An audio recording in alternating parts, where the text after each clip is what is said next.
Welcome to the Coming Home Well Military Aviatrix podcast. I'm your host, Liz Booker. I'm a retired U.S. Coast Guard helicopter pilot and writer, and I promote books that feature women in aviation as literary aviatrix. The episodes you'll find here are rebroadcasts of the Literary Aviatrix podcast featuring women in military aviation. Visit the Literary Aviatrix website to search and find books featuring women in aviation in all genres, for all ages, featuring all kinds of flying from across aviation history. Did you know you can support your local independent bookstore and me in my efforts to promote books that feature women in aviation by shopping for your next Aviatrix read on the Literary Aviatrix website? I built the website to serve as a central source to search and find books featuring women in aviation, and it was important to me to offer you the opportunity to buy from independent sellers. If the book you're interested in is available on bookshop.org, you'll find a link to purchase through my affiliate account on my website, which means I'll receive a small portion of the sale to support the content you love. Blue skies and happy reading.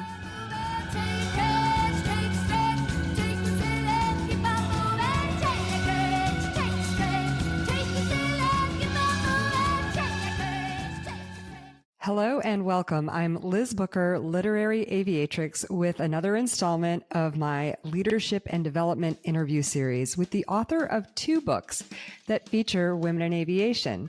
So Others May Live, Coast Guard Rescue Swimmers Saving Lives and Defying Death, and Changing the Rules of Engagement, Inspiring Stories of Courage and Leadership from Women in the Military. Fewer than 10% of pilots and aircraft mechanics are women. These are their stories of tenacity, adventure, and courage. Stories with the power to inspire, heal, and connect. Welcome to the Literary Aviatrix community, where we leverage the power of story to build and celebrate our community and inspire the next generation of aviation. Captain Martha LaGuardia-Kotite, welcome. Thank you, Liz. I've been so looking forward to this, and it's such a delight to see you and be on your show. Thank you. No, I'm so excited about this, and you know why, and that will reveal itself soon. But let's get started with your books. I know that you have, I mentioned two in my introduction that feature women in aviation, but you actually have three in print. If you don't mind, could you give us a synopsis of all three? Oh, I'd be delighted.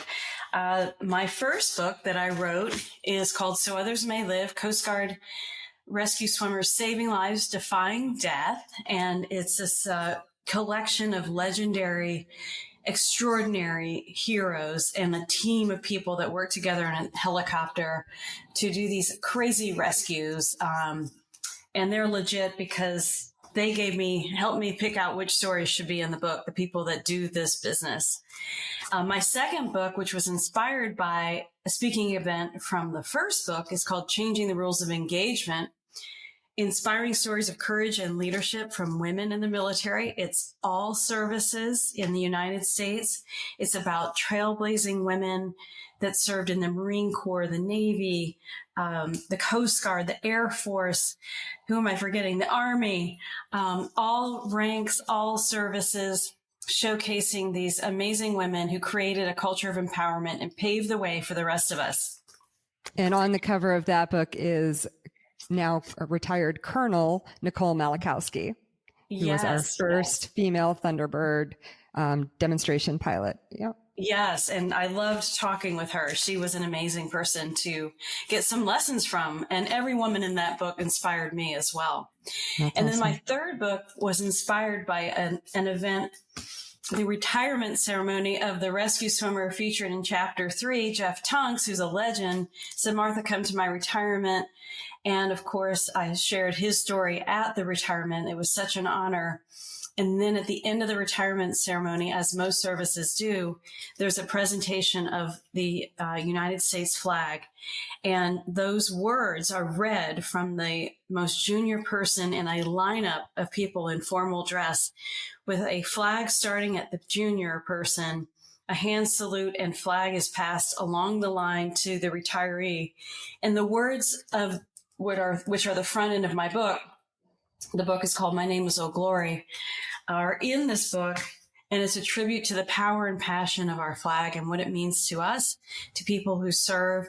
And the words at the front end are written by Howard Schnauber, who was a World War II Marine. So I'm grateful for the blessings of that estate to allow me to use his words in my book, including other features in the back end with great pictures. It's a great gift book. It's a great book for people that want to celebrate why our country is so amazing.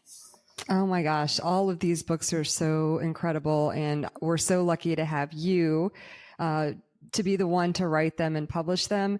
But you have a story of your own. And so let's talk a little bit about that. I will just confess that I've been a huge fangirl of yours since I'm going to say 1996 was the first time that I remember meeting you. And in the military, just by the way that it works is if you're a senior and you're in the spotlight, junior people may know who you are, but that doesn't mean that you always know who they are. And I know that you couldn't possibly have known that about me, but we have been in touch over the years. So tell us your story. Oh, wow. Well, and I must say the roles have been reversed because I'm a huge fangirl of you. Oh, thank you. All that you have done to elevate stories and people. Yeah. So thank you for all that you do. That's my pleasure.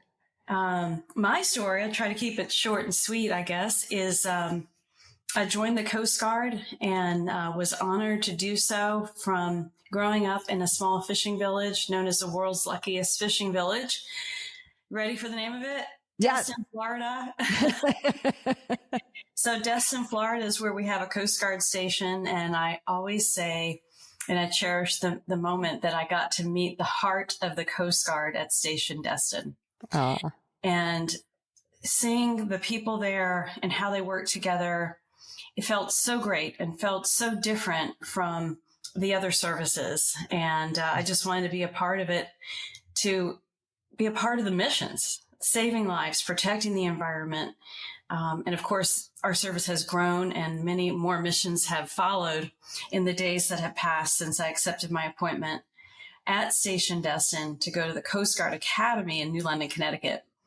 And so, yes, I did go to the academy, got my commission, and served 2 tours afloat. And what was significant about those 2 tours afloat was back then, we all were required to go to sea. And you'll like that when my first ship had a helicopter attached occasionally, and I was a landing safety officer, so I used to have a lot of fun landing helicopters with talented people like you flying them. Well, we appreciate your service. So that ship was very interesting in that no women had been assigned before. What size boat was it? A 210-foot cutter, so we call it a medium endurance cutter named the Resolute. Mm-hmm. And we sure had to live by the name to be on board because if we weren't resolute, it would be really hard to adjust to the climate on board was such that the 65 men, the majority of them, had not served with a woman before. So my roommate Annie and I were the first to be assigned in the history of that cutter. What year was that? Oh, God, that would have been 1989. Okay. Not that we're dating ourselves, because I still look like a 24-year-old. My brain says I'm 24. And so anyway, that was interesting because you weren't necessarily given classes on this is what you're going to find when you leave the confines of the factory, the academy, for 4 years, where you've learned to become a professional and competent person. And you go to a ship and you have to discover all over again that there's this whole other real world of how to deal with people that don't want you there. But thankfully, as I can say warmly and confidently throughout my career, there were always people in my midst who didn't look, think, or act like me and believed in me and were tremendous mentors who said, I believe in you, in so many words or actions, to help me figure out what I needed to do to qualify, to serve at the highest levels I could, and to continue to be a success in the field that I had chosen, which was starting out as a deck watch officer, maritime law enforcement boarding officer. So I had my gun on my hip and I was boarding vessels at sea. So that was the first tour. And then second tour followed on was I was honored to be selected to be the executive officer, which is second in command of a patrol boat, which was only 110 feet long with a crew of 16 men and the only woman on board. And that was interesting because now I had to figure out, again, I'm the only woman on board. The crew is smaller. You could turn around and somebody would notice kind of thing. So you were always on your game, always someone that had to be a professional. And you always had these challenges come up and you were the disciplinarian, right, being second in command. So a woman disciplinarian, only woman on board. We found our way together. And I say that was probably one of my favorite assignments, was working with that crew of 16 men and my captain, and all the things that we accomplished so quickly because the pace of operations were so fast, was just tremendous. What a moment. What a tour. And you did some pretty extraordinary things. Weren't you deployed overseas with the boat? Well, not overseas, meaning Caribbean joint operations with other allied ships, things like that. Yes. So we did a lot of joint operations with other defenses, allied defense ships. We worked a lot of intelligence missions with regard to counter narcotics and drug running. We did immigration, where we were always trying to help humans, yes, Haitians and Cubans who were trying to come to America and anything that could float, saving lives, saving turtles. It was just a wonderful, wonderful experience where you really felt like you made a difference. Where'd you go from there? From there, with 5 days of training to be a media relations specialist and people that believed in me, and certainly I had learned on the grassroots level on my feet how to deal with press and media. So I had cultivated a team of people that believed in my capability, even though I had not been honored with the selection to go to grad school to get a whole, boost of training at a master's level in media relations. Off I went to do the job that it would normally take a master's and other types of training, intensive training, to become the district public affairs officer for the Seattle area, so the entire Pacific Northwest out of Seattle. And that was amazing. Well, so that's kind of where we converge. So there's a lot of overlap in our experiences. I don't talk about that part of my career that much, but I enlisted when I was 18 in 1991. I served on a buoy tender first, the Gentian, which has long since been decommissioned, scraping barnacles off of buoys, and went to quartermaster A school. And then I served on the Seneca, a 270-foot cutter, kind of doing similar things in the Caribbean that you just described. And later in my career, that sort of interaction with the Haitian and Cubans was what inspired, me to want to study about those things. So my undergrad ended up being in international relations and political science to study basically the politics behind the policies that we were enforcing. So, law enforcement officer with a gun, I wasn't a boarding officer. I was a boarding team member, following people like you, young ensigns and lieutenants, onto the backs of ships to do inspections. So much respect from there. And then this public affairs thing, that's where I think we met, probably was in Seattle, because I was stationed at Port Angeles as a junior officer, a brand new baby ensign, before I got to go to flight school. So yeah, that's kind of how my stuff rolled. So where'd you go from there? Like I know you retired as an 06 from the reserves. So tell us all about that. After Seattle, I moved to New York and was assigned to Activities New York, which became Sectors New York. And what was that called? It was surface operations. So essentially we helped work missions operationally from Staten Island, Fort Wadsworth, where we were stationed. And again, another incredible experience serving in New York and being a single mom at the time, living in Manhattan. And that's when I was needing to make the transition for the sake of myself and my young son to leave active duty, unfortunately, because I loved it, to become a reservist and work full-time in Manhattan, where I landed a job in media relations at a tech boutique PR firm, and my client was IBM. Wow.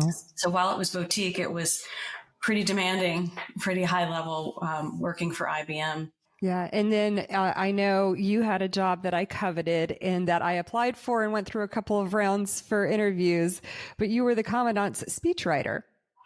Oh, well, yeah. So during my time in New York, again, I go back to my days on the second patrol boat, or in the patrol boat back in Key West before Seattle, then New York. There were people, the service is small, right? So everyone knows of everyone. And especially if you are capable in media relations and other specialties. This is just my specialty, becoming a storyteller for the Coast Guard and spokeswoman. I still had people that believed in me and knew of me. And now I'm in New York. And one of those folks needed someone to meet now the Atlantic area commander, who was coming in post 9/11 to do an interview on a 110 in Manhattan, over there by Wall Street Terminal.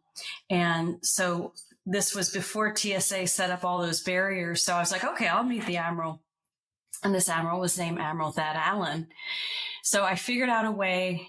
I told the driver, okay, wait for me here, at the disembarkation point for passengers coming off planes. And he was flying in from either DC or somewhere down south. And I figured out how to get to the gate, and I'm in uniform, and the Admiral comes off the plane and is like, who's this? Why are you here? I'm like, well, Admiral, thought I'd meet you at the gate. And so off we went and just hit it right off, where we did this interview with Joan London for her show. And at one point, funny story, it's funny now, but it wasn't so funny then. Admiral Allen is got the big lights, the big spotlights on for the television crew, which had set up inside this 110 patrol boat, which is moored. And it's hot. It's August. It's probably 110 degrees inside the bridge. And these beacons of spotlights are blistering his face. His face is beet red, and he's sweating, and he's talking about 9/11 and the Coast Guard's reaction and response. Mm-hmm. And I thought, he knows what we did and we can be proud of it, but the look on his face of being red and sweating doesn't tell that story. So I said, cut. And Joan London is like, what? Who are you? With the dark, the eyes said it all. And I said, I'm sorry, but we need to take care of the Admiral sweating. Let's get some paper towels so we can, dab off and look presentable. So someone reaches down one deck and brings up the brown sandpaper. Remember, we used to have brown sand, not the downy soft. So we hand him the brown, not realizing it was so abrasive, and he's wiping his face. Now it's even redder.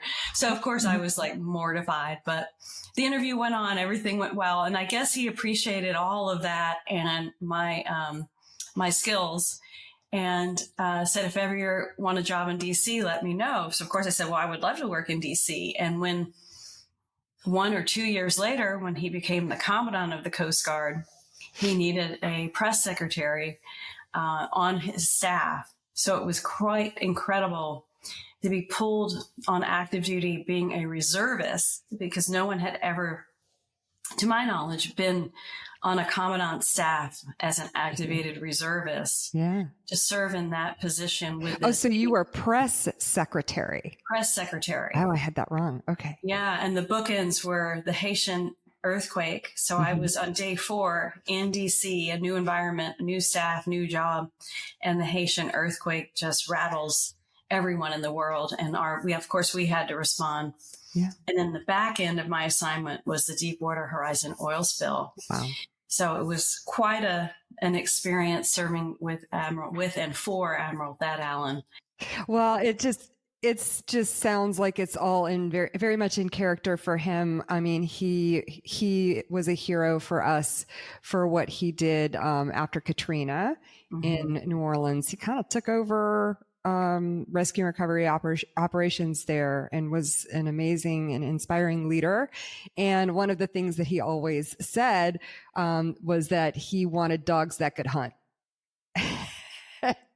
And so describing the way that your initial interaction went with him, I'm sure that he saw you as a dog that could hunt. So yes. Yes. That's so cool. I wonder what kind of dog I would be. He said it in a very respectful way. It was definitely a compliment to be considered. That's right. We might want to clarify that it was a compliment. It is a compliment. Yeah. Dog name. Yeah. Well, so that's an incredible story. What an incredible career that you had. So how does that lead to you writing these books? Wow. Well, I wrote So Others May Live, the Rescue Swimmer Aircrew collection, while I was in active duty. Actually, all my books, while I was still serving in the Coast Guard in some capacity. And when I arrived in Seattle to become the District Public Affairs Officer for the Pacific Northwest, one of the days I walked in the office and talked to our team. I'm like, Chief, what are you guys working on?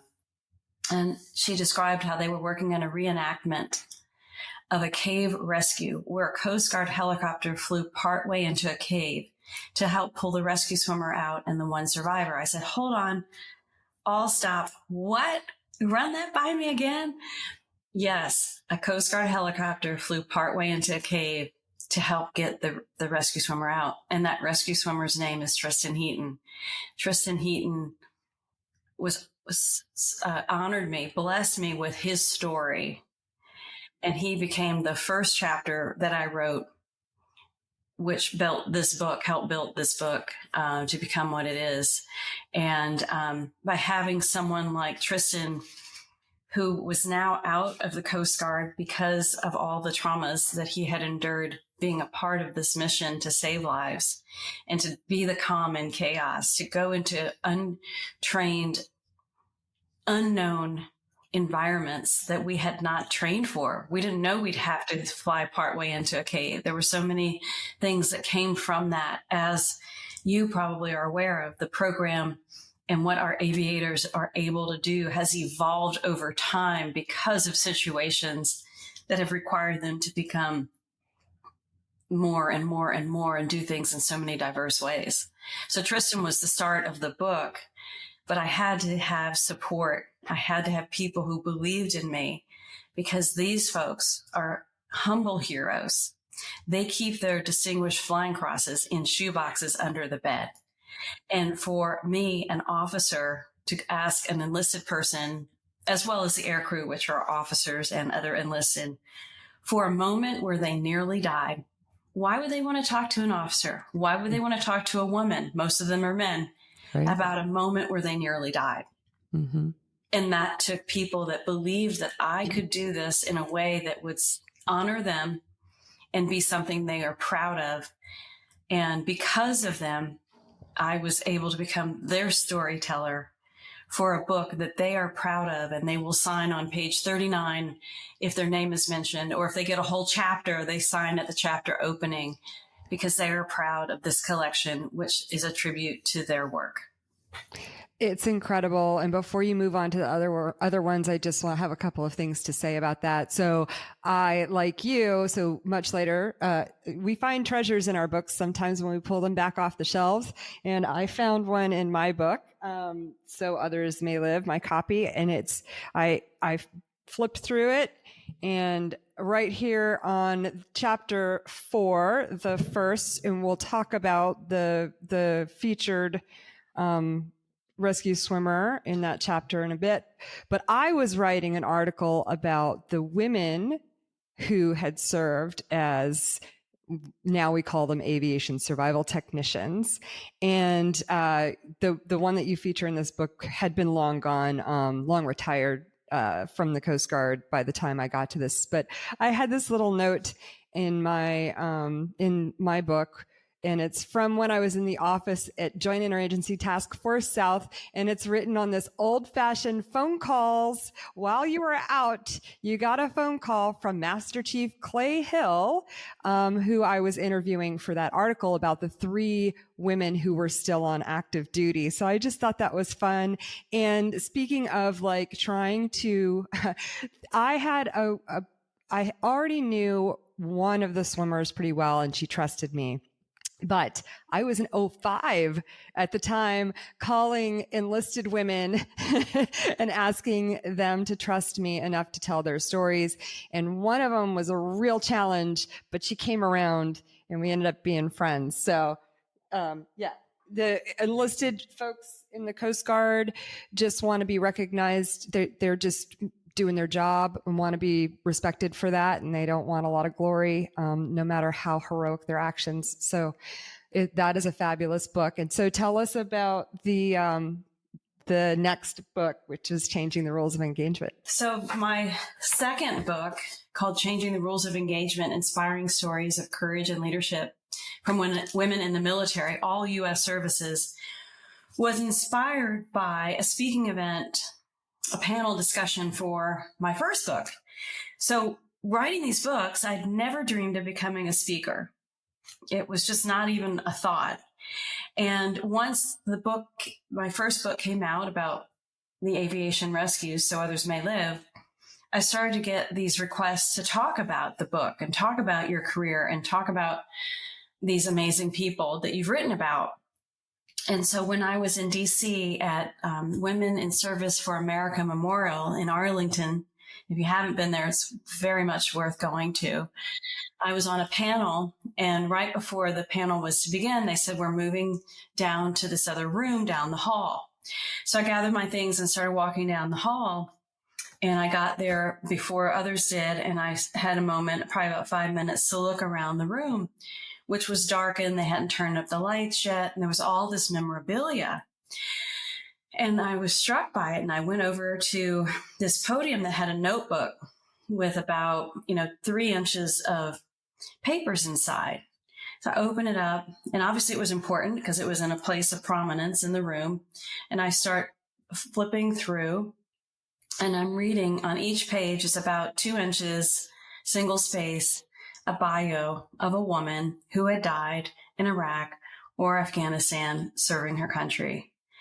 And it just broke my heart. And I was getting teary-eyed thinking, as I went from page to page, another woman, and looking at how old they were. They weren't old, looking at how young they were. And I realized in that moment that they hadn't had a chance to get wrinkles like me now. They hadn't had a chance to have children if they wanted to do that, or probably get married or have a partner to achieve some of their dreams. They had died so young serving their country. And I immediately thought, all right, I need to write a book about women who have served in the modern era. And I thought it would be a book about women who had died. And then coming back home and talking with people, they said, really, no one wants to read a book about women who have died. How about a book about women that are living and have made a difference? So that's how I started this book. And I don't remember who my first interview was, but I was wanting to celebrate even more so women who have served, because when I looked at the books that were out there, and this was only 14 years ago when this book came out, women were footnotes in other books about men who have served. And it's still kind of that way. There's certainly women have come out with their own books now about their specific battle or journey, which is wonderful. But for the most part, I'm trying to remember the gentleman that really got me mad, because Ollie North, that's what it was. Ollie North had all these books out, right? I can't remember his series. And I would flip through some of his books, and even in World War II, he just had a footnote about women that X number had served. And I'm like, this is not right. How dare you not even have a chapter about women? So that really got me going. And the fact that we have such amazing women serving I wanted to bottle up what I could as a representation of our amazing women who serve in all of our military services and services around the world. When you think about it, there are women doing amazing things. So this collection, in summary, is about the women who paved the way for the rest of us. And they helped change the culture of the military. And they proved that gender doesn't matter. And I learned so much from each and every one of them that they inspired me to do a couple things. And if you have time, we can talk about that. Well, we will for sure. And then you talked about the inception of the idea for Old Glory. And I'm going to put you on the spot in a little bit before we wrap things up and ask you to read that poem. But we're going to save that for later. Let's talk about our girl in So Others May Live. Let's start with her, Kelly Mogk, then Kelly Larsen. So she was our first qualified female rescue swimmer. We're going to use that term. Is that what the term that you used to describe her? Yes. Were they aviation survivalmen yet? What were they? They were ASMs, aviation survivalmen. Yes. Yeah. So tell us a little bit about Kelly and how you put that story together and why you chose to write about her. Yes. And first, in tribute to her, her title of her chapter is First, F-I-R-S-T. And each person that was a feature for a chapter, I asked them for a quote that meant something to them. And her quote, I'll read. What gave me my determination was everybody telling me I was going to fail.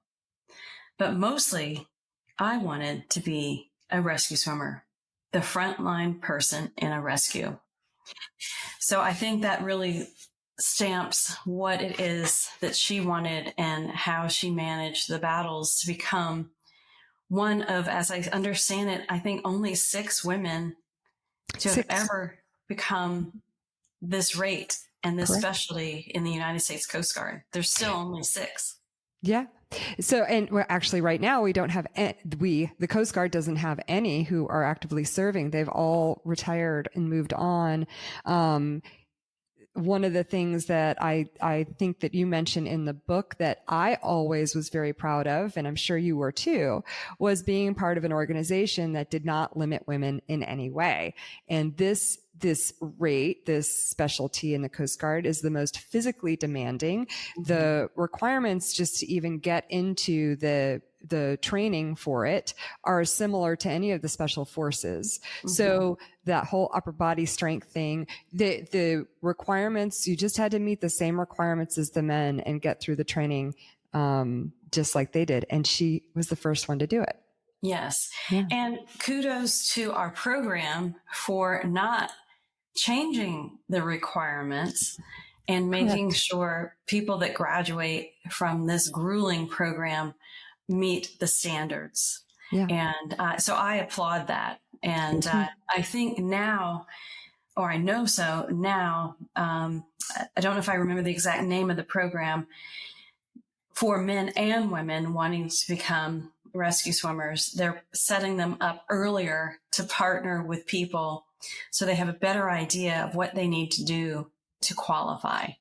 Yeah, that has been a program that's been off and on over the years. And there have been a lot of changes, I think, in recent years, because I think the school has moved. They had some problems with the pool, which was formerly in Elizabeth City. So I'm not sure where the program is. I'm not an expert. I'm not in the Coast Guard anymore, but you're right. They had, basically they called it an airman program where they would bring, junior members, enlisted members who were interested in being aviation survival technicians, at least when I was actively flying, and they would come and train with the swimmers to prepare them. Yeah. Yeah. So Kelly, as you have said, Liz, was the first woman to qualify as a rescue swimmer of any of the armed services, U.S. Armed Services, and the first for the Coast Guard. And so on the day that I feature her story, her rescue, obviously she had many, but this was the one that was included as chapter 4 in my book. This was a day that she agreed to jump into the Pacific Ocean 35 miles offshore from a helicopter. And so, of course, she dons her mask, fins, and snorkel. She had a dry suit on and waited for that moment to deploy. And it was January of 1989. Imagine how cold the Pacific Ocean is any time of the year, especially January. Yeah. So as the helicopter hovered, and you probably have better ideas of how to specifically say this, I'm just going to shoot from the hip as a non-aviator. She could see from the helicopter the F-4 pilot. And this was a second lieutenant in the Oregon National Guard. And he was struggling to keep his head above the surface. He couldn't even understand that there was a helicopter circling or that a rescue swimmer was observing him. He was entangled in his parachute. And as he was trying to keep his head above water, 20-foot waves washed over him. And above, the helicopter was hovering about 15 feet above the surface. And she was excited to go. She deployed, and in one swift movement, with full confidence and determination, she did a free fall as she was trained to do into the water. And being a strong swimmer, she was able to get over there. And she was briefed on the situation because the survivor didn't look like he was in great shape. And she knew that the plane had ditched, and therefore there should be two pilots. They only saw the one. And she also knew, as they are trained to do, that hypothermia was probably setting in and had lowered his body core temperature. So he didn't have long to live. And I'll just read, if you want, I can read a little quote about what she said. Yeah, that'd be great. Yeah. Okay. Kelly said, "I noticed he was taking a pounding from the waves crashing over the top of him. He probably sucked in a lot of seawater. He didn't have a helmet on. I didn't feel the cold temperature of the water. My adrenaline had kicked in." And she did have a rip in the side of her suit, but she didn't feel that either as the water started to seep into her suit. And she was getting cold. She said, "Nothing else matters. I didn't care about myself. I wasn't consciously aware of potential danger to myself. All you care about is getting that person out of the water. You're just so focused." So she found the inner strength to pull through what was a pretty dramatic rescue, because he was so entangled. And imagine all the lines of a parachute. And if you cut one, it could be the wrong one. It could start, having the chute sink even lower and pull him down with it, which was not what she wanted. So it was kind of like, right now I'm likening it to an EOD person trying to cut the right wire so the bomb doesn't explode. Well, here she is in the water trying to cut the right line so the man doesn't disappear from her grasp or take her with him with the tangle of the suit, the parachute. So let's see. There was a section that I don't have that page pulled, but his parachute was fully ballooned in the depths beneath him, and the weight of it was pulling his body downward to the bottom of the Pacific Ocean. He had suffered multiple bone-crushing injuries ejecting from the cockpit, so he was not much help to himself or to her. And even at an altitude of 20,000 feet and a velocity of 500 miles per hour, ejection was better than the only alternative, not ejecting from his fighter jet. And that's what he said when I interviewed him. He said it was a lot of open wind blasts and some tumbling, following by having the parachute open. I started descending through the undercast of clouds. He collided with the surface, and it felt like concrete. He could have landed on a city sidewalk. It was all he could do to hang on to the life raft attached to a 10-foot cord extending from his chute. Presumably, he would have jumped into it. But, he said, when I spoke with him, if your arms are broken, you can't. He also had a broken leg. I was only able to partially inflate one of the life vests. You're supposed to pull vigorously but with both broken arms, I pulled a little. He couldn't talk on the radio to the second F-4, which was circling above the clouds, or to his weapons system officer who had ejected from the rear seat a fraction of a second before him. And he wondered, where was Baker? what had become of him. So the long and the short of it is she was able to somehow find the right line and make the right cuts and get him into the life raft. And then once they recovered him, and she only did so by diving below the surface. And she saw that his leg was disjointed and knew it was broken. And he was slightly coherent. He followed her with his eyes. They were not alert eyes, only eyes aware of her presence. And she tried to say, or she told me, she said to him, "Hey, I'm here. I'm going to take this parachute off you. Bear with me." And he couldn't respond. There was a lot of coughing and gurgling, she said. She squeezed his hand, and miraculously, he squeezed back. So through this ordeal, she wasn't even thinking about if there were predators in the sea, like a shark, or what could possibly go wrong. She focused on getting him free, and he was a huge guy, over 6 feet and over 200 pounds. He was not easily placed into the rescue basket or would not be. And they decided not to use the basket and instead hoist him by using a rescue sling or a horse collar looped under his armpits attached to the hoist cable. So it took 25 minutes to rescue him. And then she gave a thumbs up sign signaling that he was ready for pickup, and up he went.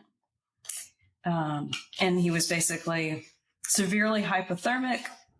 He was close to death from his body temperature dropping very low, and they needed to warm him up. And then, so the air crew took him to shore and left her on scene. So she had to wait for another aircraft that was airborne and was in the area. But I know that she recalled that it felt like forever for them to come and pick her up. And meanwhile, all of this time, she's taking on water in her suit. Right. Yeah. Yeah, she bobbed in the ocean waiting for pickup herself. Yeah. And it felt very lonely and a sense of loss to see her helicopter fly away. But that was the right decision, she said. She agrees with that decision. And even 3 minutes to wait would not have been good for the survivor.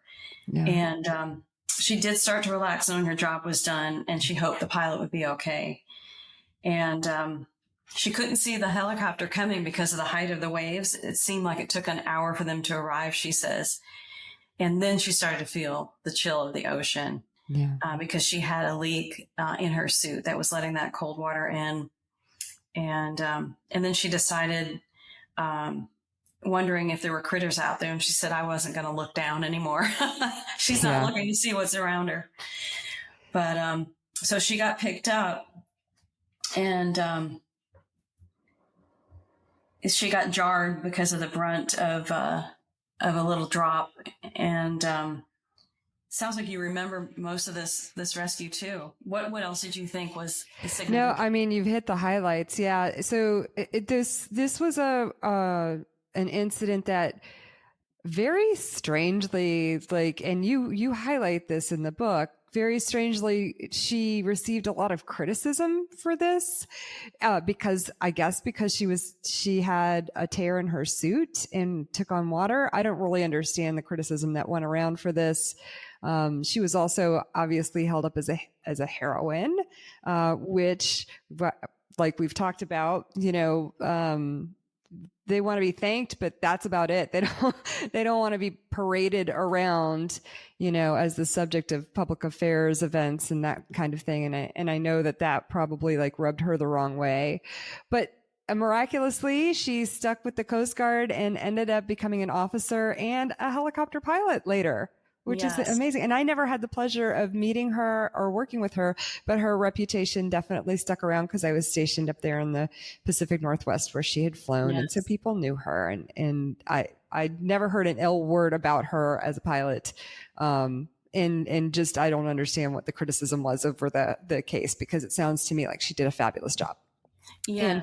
And thank you. And I think honestly, part of, the great thing about you writing this story is that hopefully it sets the record straight for everyone. Absolutely. Absolutely. And that was my goal too, is to not to over embellish or Right. to, if, and I don't criticize anyone. I just see everyone that I put in my book as legends that were recognized by their colleagues, which Right. what better praise can you get if your own teammates or your own community says, you're worthy, Yeah. you're heroic, you're extraordinary. And we'll just put a little extra oomph on that in the rescue swimmer world, because she was a woman. Yes. And it's not easy being first for It's whatever.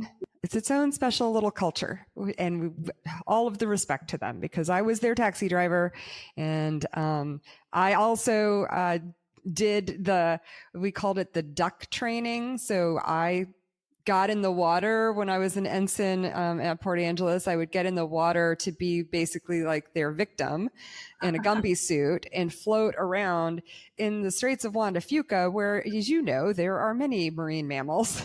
And I was terrified. Yes. I could never do that job. Will they make you wait out there for a little while? Yeah. I mean, the helicopter, the aircraft backs up so that they can get ready for get the cabin ready and everything. And you're like, come back, please hurry. So you can only imagine what it's like when you're in a survival situation. And we roll up with this beautiful orange helicopter. And then it takes us like 5 minutes to get everything organized to pick you up. I'm sure that feels like an eternity for those victims and for the swimmers who are out there in the water.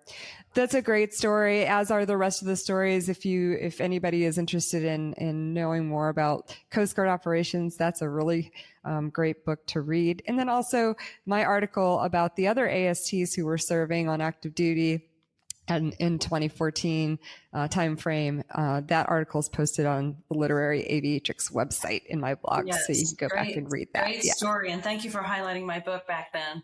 Oh yeah, absolutely. Of course, I couldn't not. Absolutely. And so in this other book, Changing the Rules of Engagement, we'll just go briefly through several, because you have a lot of really awesome women. And let me know if I miss any. I'm putting my glasses on. I know that that's going to be terrible for people who are watching, but here we are. So you start with Colonel Pam Melroy, who frankly I had forgotten about. And she was an Air Force pilot, and then she was a space shuttle pilot and commander. So it sounds like Eileen Collins, as we know, was the first, and then there was one other. I can't remember her name. And then you highlight Pam. Do you want to talk about her? Yes, what a wonderful person to get to know and be inspired by myself. And I was grateful to all these women in this book that offered their stories to me. They certainly didn't have to. So Pam Melroy worked for NASA before she retired. And her quote, which is chapter 1, she says, being an astronaut is soup to nuts, an amazing, wonderful, fabulous experience on every level. And the first word I use for her chapter is driven, period. And that's how Pam Ann Melroy, age 50, came to describe her career. And she achieved her dream of becoming an astronaut for NASA.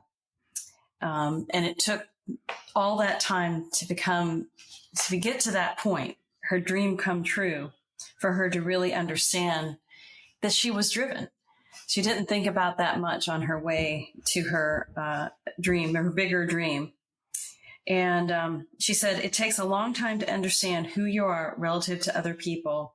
As far as I'm concerned, I'm perfectly normal. I'm right in the middle of the road on everything, but obviously I'm not. And she laughed. So such an incredible person who was one of only 3 women to fly and command the space shuttle. And her story is out of this world, as the chapter title says. And she offers us great insights to how she got there, some of the things she had to overcome.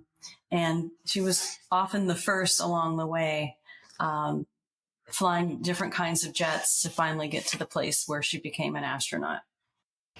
And then the next first, who everybody I'm sure knows about, who is all over social media sharing her story now. And you wrote this before. I think that she suffered from Lyme disease from a tick bite. But it's Lieutenant Colonel Nichole Malachowski, Lieutenant Colonel here. Anyway, in the book, she retired as a colonel, our first female Thunderbird performance pilot. And her story is incredible. We're still waiting for her to write her book. Yes, that'd be great. Well, you can read about her story in my book. That's what I was just about to say, but at least we have her story here to read, and she's incredible. And then another one that I absolutely admire and respect is Senator Tammy Duckworth was an Army Black Hawk pilot. Her aircraft was shut down and she lost both of her legs. And one then, of her arms. And one of her arms. Mm-hmm. And then became a senator. She has since written her own story, but you do a really wonderful, concise job in this book, I remember, of telling her incredible story and how. Yes. And she shared with me how she was in Iraq and what happened that day that her Black Hawk went down, and how she became an amputee, and how she woke up in the hospital. And she was so wonderful to share all the details, the excruciating pain she went through, and going forward from that, what pulled her through, how she pulled herself through, and how she came to achieve her dream. And that was first to be in Congress, and now she's a senator and married, and she has, I think, at least 2 children. Yeah. Yeah. And she was so sweet to write a thank you note to me when the book came out. And of course I sent her own copy, and she was delighted to see it in print. And so wonderful, wonderful sharing again of an amazing woman. Yeah, that's wonderful. And she is pictured on the cover of her own book, which is Every Day is a Gift, in her wheelchair with her children, which is, very impactful, just even the image of that. Yes. Now, before we talk about my personal heroine, are there any other women in aviation? And just to be fair, you highlight a lot of wonderful leaders from other specialties as well in this book, both enlisted and officer, and their heroism and grit and determination. Am I missing any other women in aviation, though? Not women in aviation, but I do want to give a shout out to the other women from the Marine Corps and the Navy who are in this book, and Army. So if you have interest in knowing more about the other services, these are, again, women who have changed my life by simply knowing so much about them in the space of a chapter. It's so cool to hear their lessons and to learn more about what they went through and how it can also be relatable to us. That's right. And then let's talk about the one that I personally know, and that would be, she retired as Vice Commandant Vivien Crea. She was inducted into the Women in Aviation International Hall of Fame in 2010. We're very proud of her. I have, for those of you watching, a picture of her in the Coast Guard when you are is it the oldest or the longest standing? I can't remember. We have the Coast Guard Aviation Association, for whom I help manage some of their social media.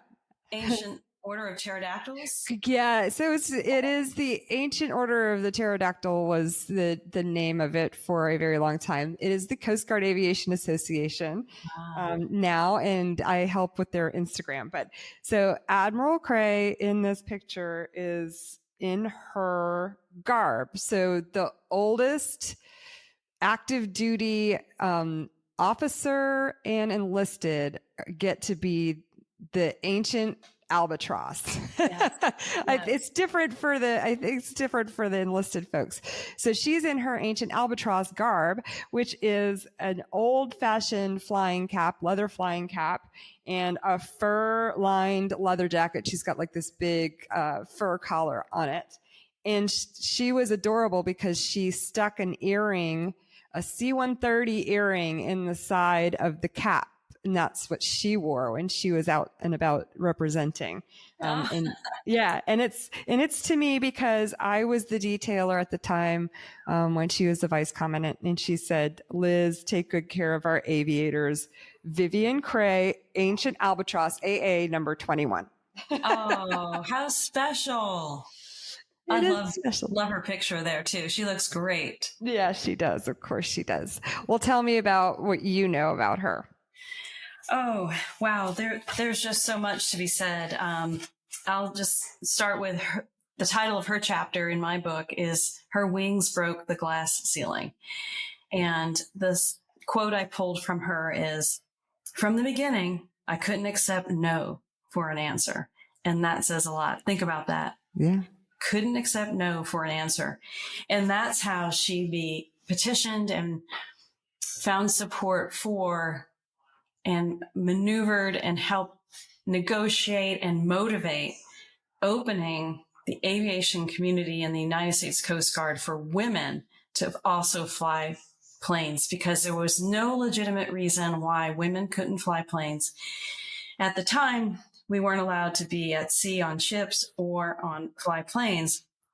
And sure, you could say, well, on a ship at that time, there weren't berthing or separate facilities for women on ships, but in planes that didn't hold water. So that was part of the justification. And thankfully we had a commandant at the time, Admiral Gracie, who recognized that the workforce was 51% women. So why not have more women doing more things? And that's what I love about the Coast Guard is that we've always found a way to be inclusive and genders don't matter. So she helped motivate that. And while she wasn't the first, because she was tied up in the Marine safety and security inspection community, she was the second, I believe. You may recall more. Yeah, no, she's the second Coast Guard woman to attend Navy flight training. Yeah. And then she says, I asked her, and I thought a lot about this. I wondered while I was writing her story, and I did meet and she granted me an interview in her office in Washington, D.C. when she was vice commandant. And I wondered, was she gifted with brilliance to have excelled further than any other woman in the Coast Guard and of all other military services to be in this position? No other woman had achieved that in any of the U.S. services. And she said, I don't think I'm super smart. I think every person can put up his or her own barriers to the extent that it creates a glass ceiling. That is true. There are also external barriers, but she did manage with great professionalism and the respect of her peers and all of us who were subordinate to her. She obviously achieved things that nobody else had done, and she was the first of many, many things for us in the Coast Guard and a role model to look up to. One of the other things that I'd like to recognize about how amazing Vice Admiral Crea is that when I asked her if I could interview her for this book, and I described what I was doing, and she said yes, and we arranged for me to meet her in her office in D.C. And you can tell a lot about a leader about how the body positioning is and how they set things up. So, of course, I was extremely nervous coming in to interview this amazing leader and highly ranked person. And in her office, a beautiful suite, like a 2-bedroom condo kind of thing, all one floor. She had many choices of where to sit, behind her desk or behind a couch with a coffee table or at a chair. So she chose to have us sit in the couch chair section, whereby it was an open conversation. There wasn't a desk between us. There wasn't a barrier. And so that was very symbolic to me. And then one of the first things she said, which she says a lot throughout her career and probably part of her success, was she asked me, Martha, what is it that you need from me today to be successful? Nice. And if you think about that, I in turn that's one of the things I've learned that I tried to impart when I was still serving in the Coast Guard, and even now in other things that I'm doing, is asking people, what is it that you need from me? How can I help you be successful?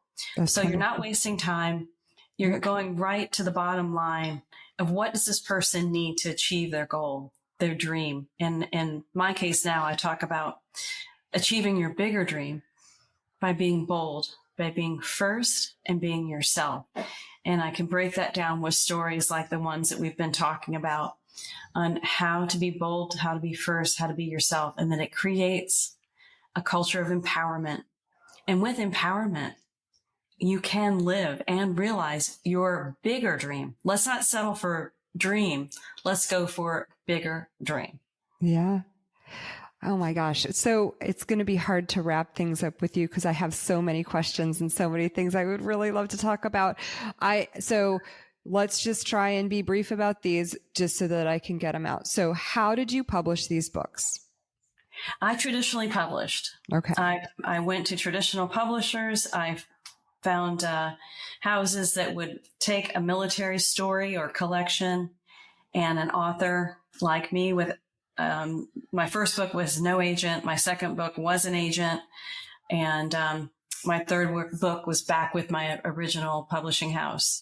So it was a lot of hard work. It's a business, finding a publisher. And I was glad that I did it the way I did it through traditional publishing, not self-publishing.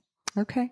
That's fair, especially for the time. Things have changed significantly over the past maybe 10 years, but no, I can totally see that being the best way, especially with your life the way that it was, to go traditional publishing. And so, what are you working on anything now that you want to share? I'll share a little bit. I am, the end of this month. Next week I have a keynote, so I'm still speaking and using, my books, the collections of stories to help, inspire audiences along with my own story to be bold, be first, and be themselves. And this is how we can be empowered and achieve our bigger dream.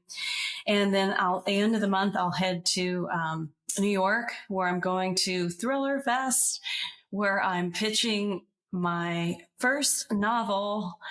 Hopefully, fingers crossed, I will find an agent or a publisher that would like to publish a military suspense story, which is inspired by a true story of amazing, extraordinary heroes who have served in the United States Coast Guard.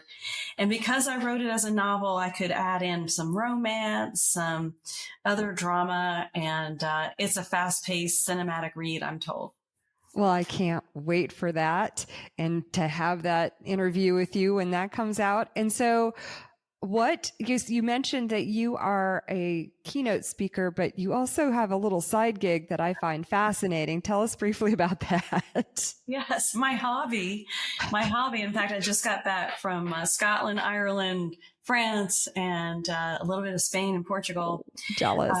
Driving Zodiacs. So if you think about Navy SEALs, they drive these high-powered, multiple-engine, 20-foot rigid hull inflatable pontoon boats with an outboard. Well, I don't have the high-powered. I have one engine, and I work for an ultra-luxury cruise line called Seabourn, where their expedition ships are geared up for expedition. And we take guests out on I would be driving one of the 24 Zodiacs that we launch down from deck 9. We receive guests on board.